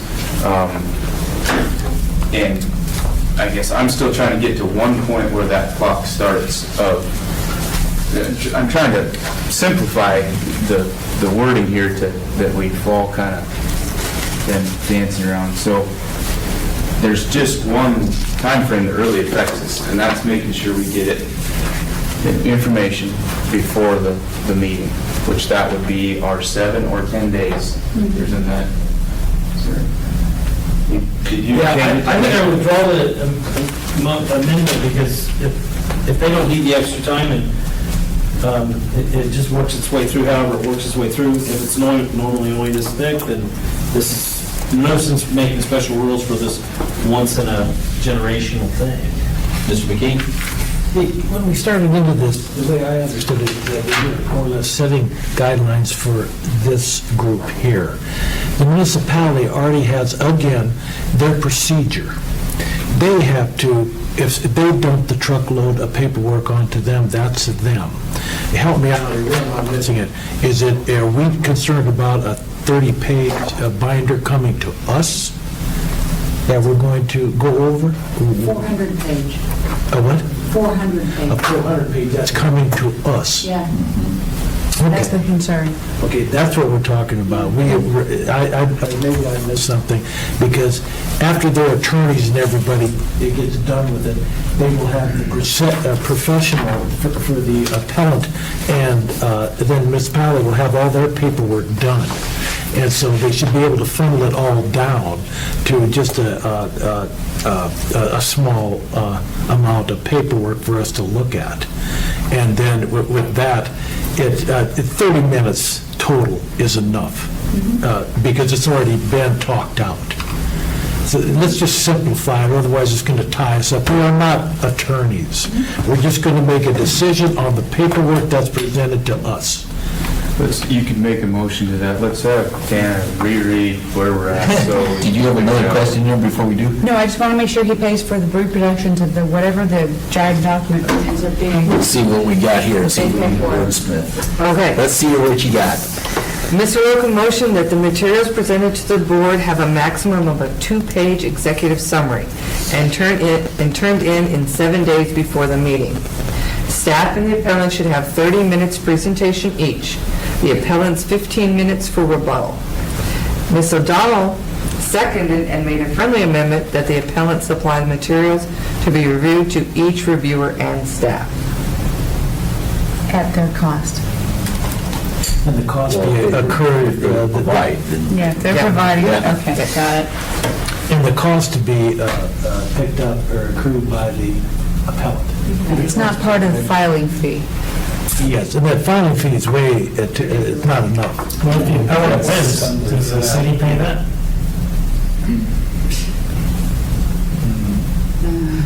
It's not refundable. No, it's not Mr. Straight. refundable. I'd like to offer one amendment, and that's that, I don't have the exact language yet, but I guess for discussion instead of an amendment. Having them paid for the reproduction makes perfect sense on a 1,100-page packet, but on a 4-page document that the homeowner's coming in and doing, I think there should be a limit on that, whether it's 20 pages, 50 pages, 25 double-sided. Just set a limit and say if the packet exceeds X amount, it shall be provided No at the objection. expense of the appellant. No objection. Push it all to them. Anytime someone has to start spending money of their own, they're more apt to, the time and the money, it changes everything, especially in something like that. They're dumping it off onto the municipality that costs you and I money for the employees to pick up all of the copies and everything, and making them, the municipality responsible to get them out to the board members. Push it all to the appellant. I was going to limit it at 10 pages, but Are we comfortable with a 2-page executive summary? I think it could go more than that. Down to might be a little bit tight on some of these cases. It's I mean, small font. then again, how particular are we going to be? You know, is it 2-page double-sided? Is it 2-page double-sided and number 4 font, you know, I mean, we could get crazy on this, you know? I mean, it's... Why not just a brief executive summary and hopefully it's brief? What's brief? What's brief to a lawyer? The last one's 38 pages. We talked about 5 at one point in time. Is that a reasonable? Well, I think the one we have right now from you is not 4 pages, or is that 5 pages? Something like that. Yeah, 4 to 5, so I don't have a problem with 5. I mean, still 5 pages is not much to read through, you know. That's going to be quite a case. I mean, 5 pages of executive summary. If you can't get a summary in 5 or less, you're dealing with some head. So I'm okay with it. Somebody doesn't make a motion. But 5 or less. we won't see that very often, so. Not for another 40 years. okay. So is there? Mr. Fadine? Are we beyond are we done with the executive pages? Let me see. Well, technically, somebody should make a motion to change it from 2 to a different number. Whose motion was that? I'll make a I'll just make a friendly motion, I guess. to make it easier for it to go to 5 pages rather than 2 pages. Friendly amendment. 5 or less, because. Or it says a maximum of 5 Maximum pages, of 5. sorry. Motion by Mr. Fadine. Looking for a second? I second. Second by Mr. Collin. Well, if it's a friendly, if Mr. Logan doesn't object, then it's accepted, right? Right. Well, that's true. You accept by the second? You did, so I guess it shortens it up. Got one other thing on that. Other discussions, Mr. Fadine? I think we need to pick up with what Mr. Straight mentioned about staff crafting this guideline verbiage. So I would like to insert verbiage at the beginning of the motion I do a motion, it's a verbiage at the beginning of the motion. It says, request that staff craft guideline verbiage to accomplish the following process for reviews. And then it would go into the motion. And that makes it go over there. You said The verbiage would be at the very beginning of the motion. This verbiage would be inserted. It would say, request that staff craft guideline verbiage to accomplish the following process for reviews. And then follows Mr. Local's motion with all the friendly amendments. Correct. And then it would start with, what term just... I must pick up my child in 15 minutes. So I second Mr. Ferdin's. Acceptable to you, acceptable to the second?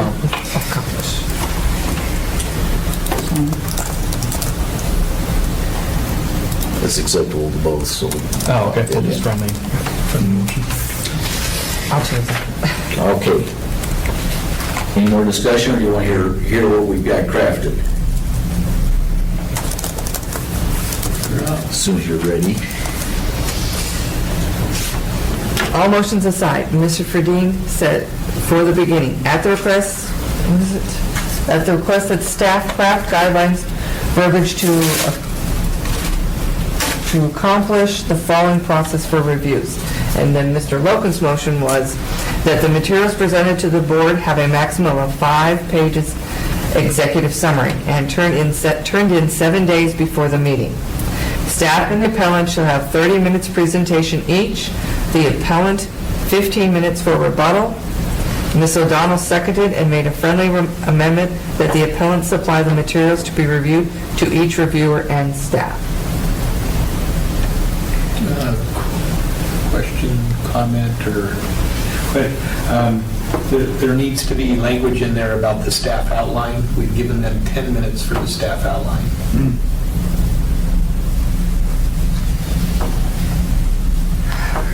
We're going to get 5 minutes.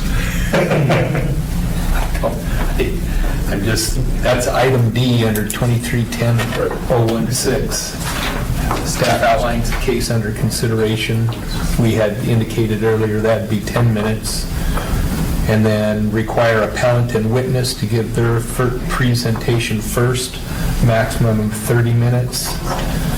Staff and any witness shall make their presentation, maximum of 30 minutes. And then the appellant shall then have the right for rebuttal 15 minutes.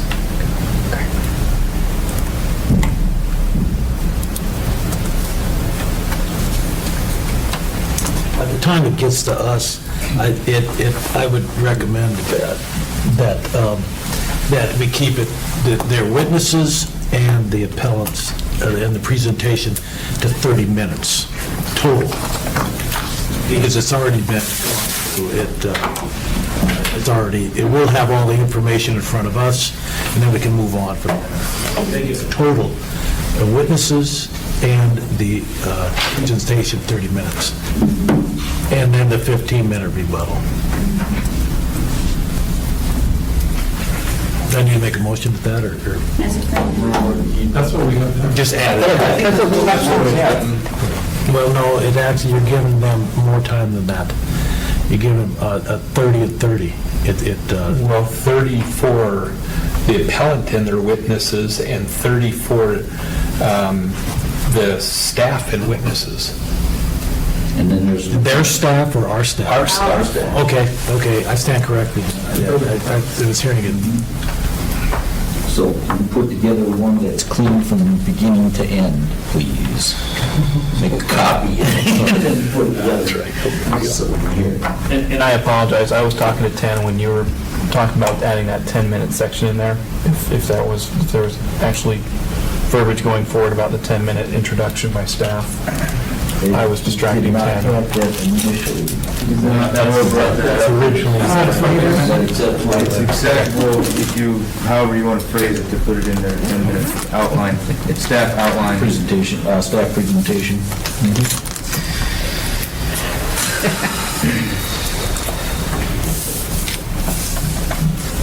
Probably the simplest way is we'll take what's called here the order of business.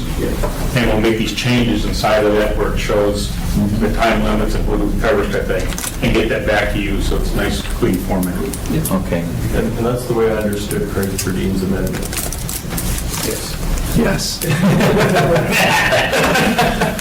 what I said. I'll swear to it. Okay. Sounds good. Any other questions? Call for vote. All in favor, say aye. Aye. Opposed? Abstain? Carries unanimously. Mr. Chair, Yes. I would request we defer number 3, your requested number 3, until the next meeting. I have to leave because of a child. Although I think it needs to be resolved. We could do that, or understanding that not everybody's here, and there'll be some pickups if she can get the lion's share here, she can get back with you on explanation. Okay. It was just a quick presentation of what was set before us for financial disclosure, so we understand a little bit Understood. of this I would like to requirement. understand that tomorrow. Thank you. Thank you, If I leave, do you Ms. still have a quorum, what you need? So we won't have any action, this is just a presentation. Got it. The action we have after this is...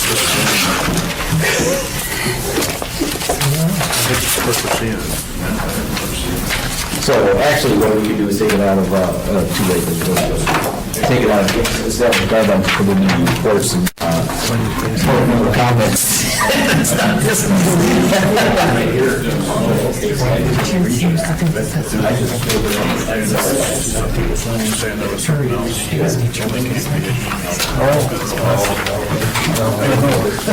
Really?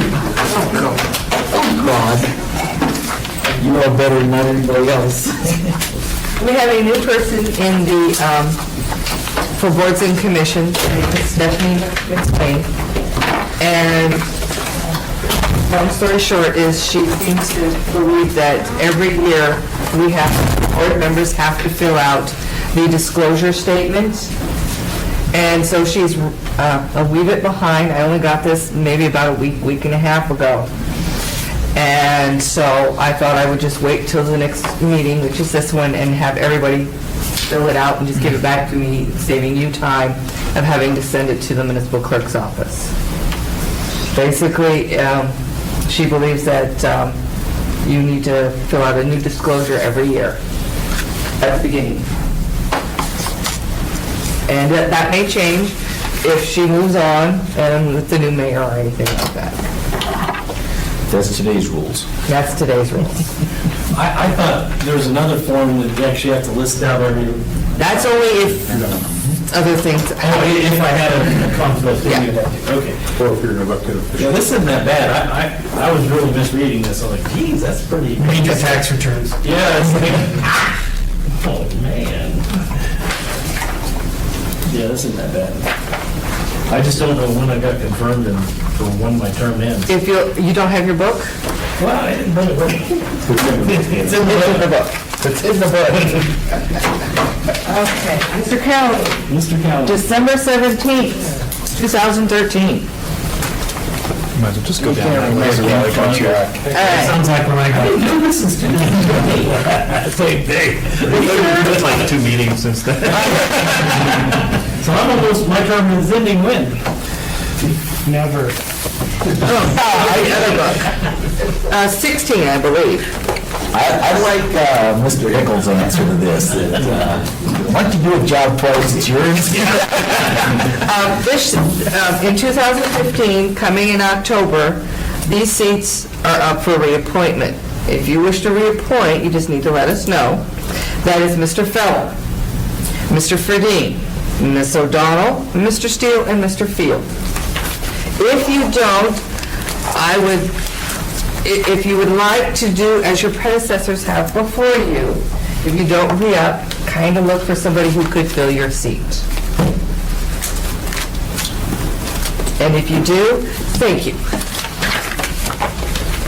But Mr. Feller, you reappointed it in 2009, Everybody is October 14th, it's just the year that changes. Mr. Feller is in 09, Mr. Ferdine is in 09. This says appointed, not reappointed there, so we should start. Okay, appointed is in 06 for Mr. Feller, Mr. Ferdine. Mr. Straight was in January 17th, 2012. Mr. McCain was December 16th, 2014. Mr. McKee was May 20th, 2014. Mr. Cowling, we'll just let you know, Mr. Hickle, November 19th, 2013. Just a pup. Mr. Boney was April 13th, 2004. Mr. Field was October 9th, 2012. Mr. Logan was November 19th, 2013.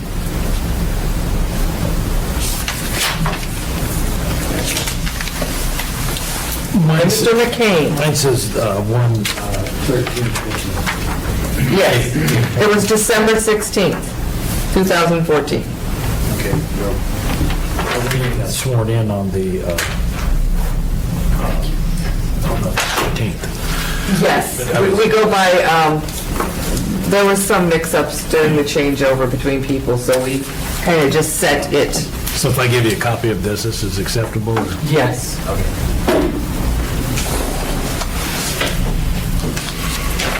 So we just fill this out and sign it, and we're done. That is correct. That doesn't seem that bad.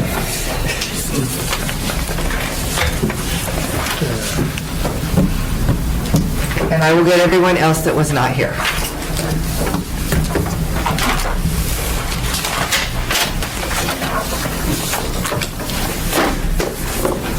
Anything else for the good of the order? Hearing none, I'll entertain a motion to adjourn. Second. Motion.